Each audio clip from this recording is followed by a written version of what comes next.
So last week I had made a bunch of recordings and I was listening to them and I thought, yo, I am the stuff right now. This is so good, making so many good points. I was re-listening to it tonight, right? Bro, when I was listening to it, I was like, yo, this is so buns, bro. No one's gonna like this. It took me like 15 minutes to get to the good part. I was like, dang, man. But it had me thinking. In the moment, I thought it was so good. And leading up for the past, I don't even know, 5+ years, I've been thinking I have so many thoughts that I want to put down so other people can hear them.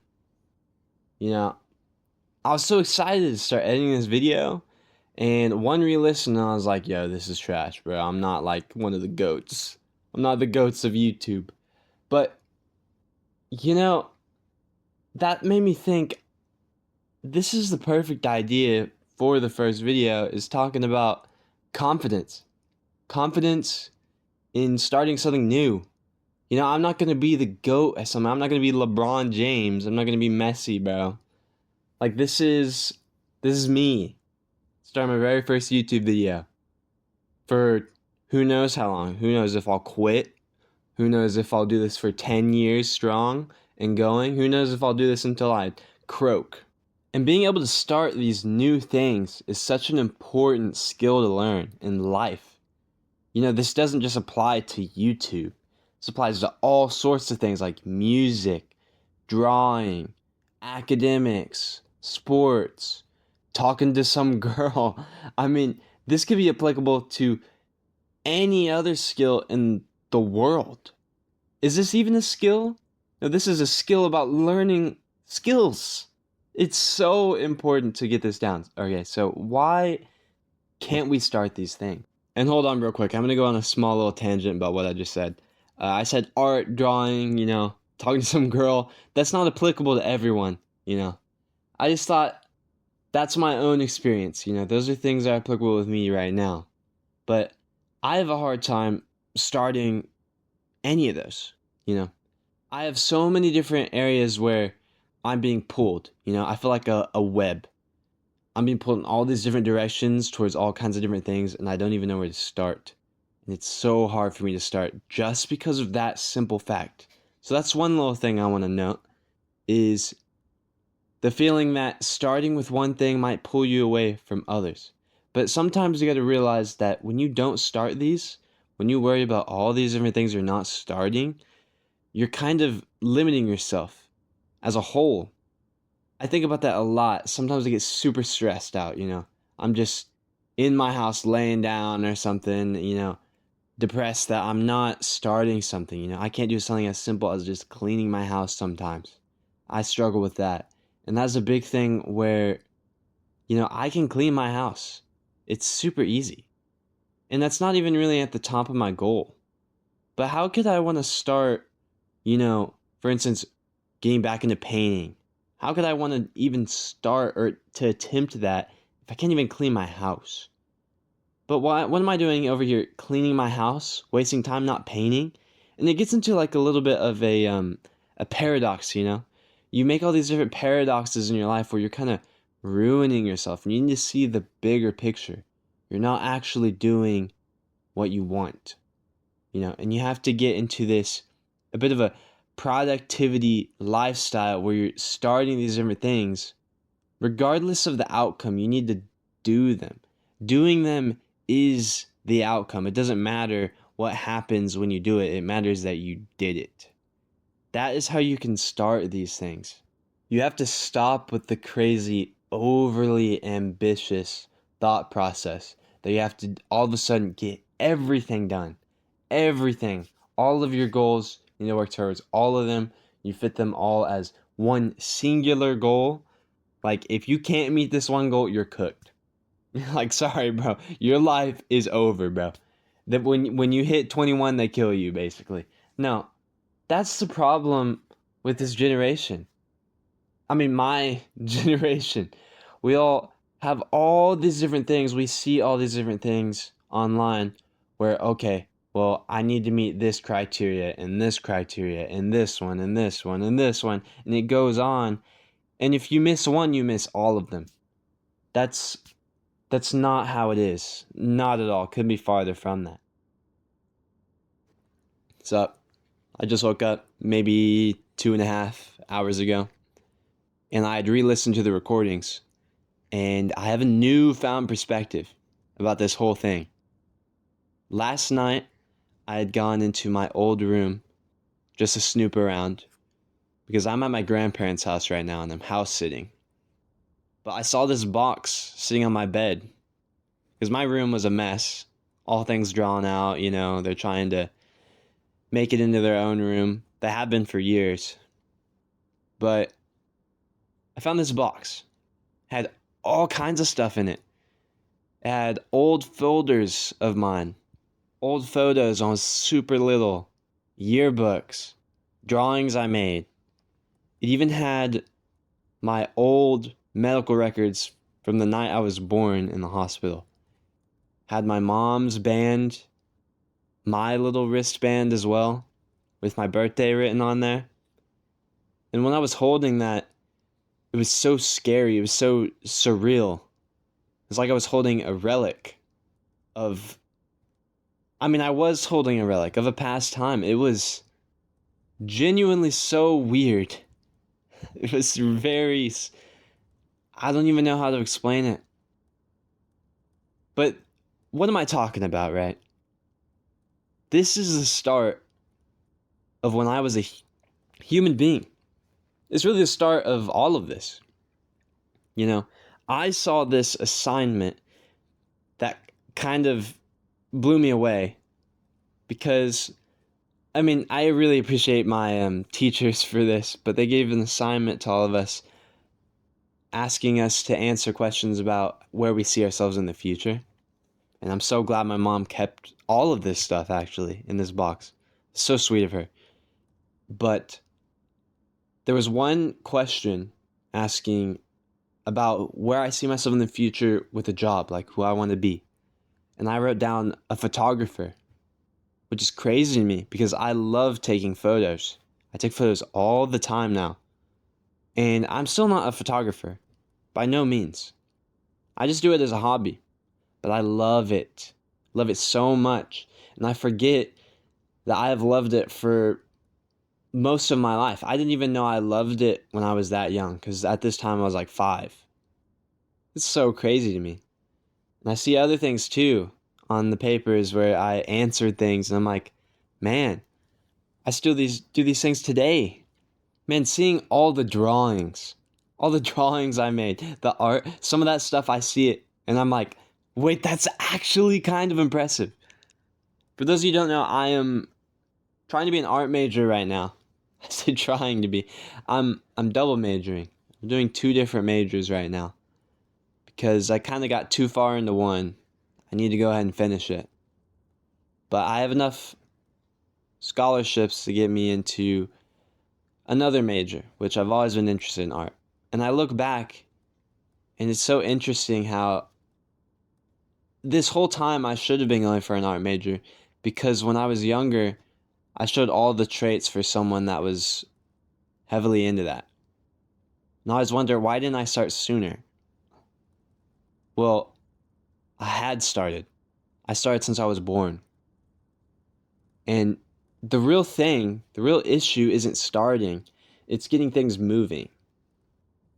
I can start this YouTube channel with this video, and I could very well just end it after this and not continue with anything. Is that really the goal I need to be setting? Is that really what I'm looking at right now? And at the same time, in the same light, I shouldn't be stressing so hardly about the fact that I'm not starting things, because I have started things. I've been thinking about them this whole time. With music, for example, I've always been interested in it. Never actually started working on music. There was one time when I touched a DAW. For those of you who don't know, that's like a digital way of making music. I'm not too into it, so I don't know the technical term. But that was a starting point, and it never really went anywhere. But my interest has never really faded. My interest has started from a very young age, very young.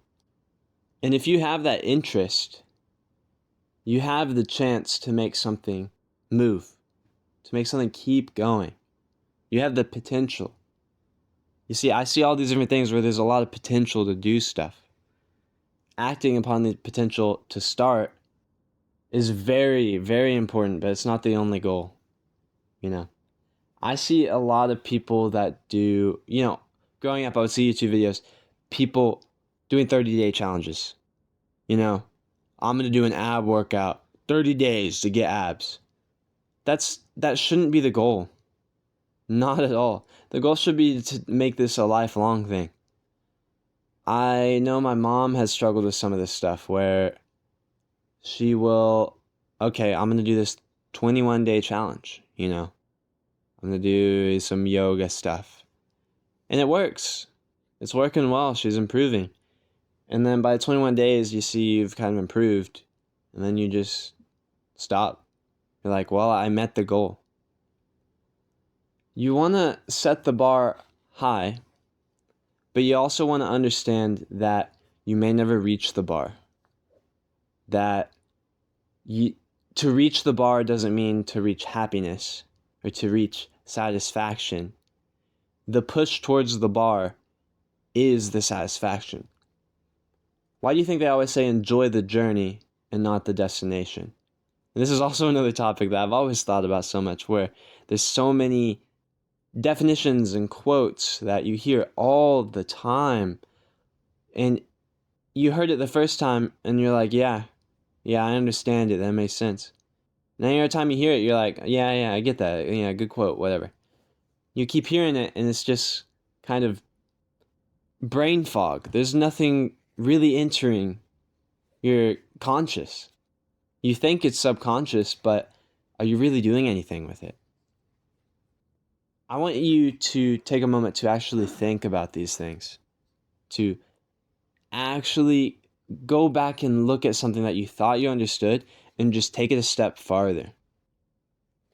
Because sure, everyone may have heard enjoy the journey, not the destination. But who's to say you didn't hear that when you were like 10 years old or something? And you're like, oh, okay, that makes so much sense. Don't you think a 10-year-old might view that quote a lot differently than a 21-year-old version of themselves? And then let's say even farther, a 40-year-old version of themselves viewing that quote. You probably have so many different thoughts on it, but so many different people in the future and present day, and even in the past. I don't know where I'm going with that. This isn't like some time travel movie. This is just real life. So many different people just take it for how they've always viewed it. Have you ever thought about how older generations are always, stuck in the past? They're always holding up these past perspectives and not allowing these new generational perspectives to change anything about how they think, how their thought process unfolds. They're not allowed to accept anything that comes out nowadays, which is so interesting to me because I view that and I don't want to be like that when I'm older. And it's hard for me to understand or sympathize with any of that because I'm not older. And it'll be a long time before I ever reach that age. But I'm going to work my best to avoid that and stay open-minded because a lot of these changing perspectives are very valuable to the human experience, the ability to change.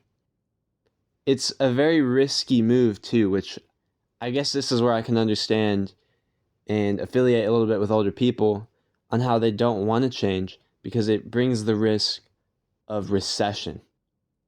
Where you're bringing about the opportunity to change your perspective, which you have crafted over so many years, so many decades. And it gets to a point where you offer the possibility for this change to be detrimental to your perspective, but you also give up the possibility for it to get better. This is something that is so important that so many people forget about now. They don't allow people to change them. They don't allow things to change them, experiences to change them. You have to open yourself up. This is something that has hurt me for a long time because I've always grown up kind of, it is what it is, which is such a powerful statement, it's a powerful perspective of not really allowing yourself to be wavered by anything, but it comes with a cost. It comes with a horrible cost of not being able to allow stuff to change you as a person and to develop. You develop in all kinds of different ways, in different directions than other people may develop. And depending on how you choose to move in your life will mean that you will develop in ways which other people will never develop. And those people, the way they develop, you may never see. You have a blind spot. And it's so weird to think about it, and it's so sad and gets really depressing because everyone has their blind spots that they're going to have in their life. You're never going to be able to see everything. But depending on what you do in life, you can definitely limit how big that blind spot is. And that is the big issue with the perspective I was just talking about. Older people blocking out everything else. They don't allow themselves to broaden their view, their worldview. This is what you need to start. Just start. Whatever you're doing, just give it a shot. Be open-minded. Take that extra step and see if it takes you somewhere new. If it doesn't, cool. If it doesn't, whatever. If I don't like this YouTube thing, if I get too busy, whatever. I'll move on to the next thing. I'll be happy that I started. I'm glad I took the step. That step in the right direction, that step towards the destination. I don't need to get to the destination to be happy. The fact that I took that progress towards it, that will make me happier than I am right now, for sure. Taking that extra step, so important. All right, I think I'm going to stop there before I get too crazy on a tangent. I do want to give a song of the day. Song of the day is I Can't Wait Till I Get Rickets by P. Yo, hear me out. Hear me out. I know the name's weird. The song and the artist, but it's so good. So interesting. The lyrics, very, very compelling. I'll say that much. Very interesting song. Really like it. Hope you like it too. And yeah, I'll see you in the next one. Peace.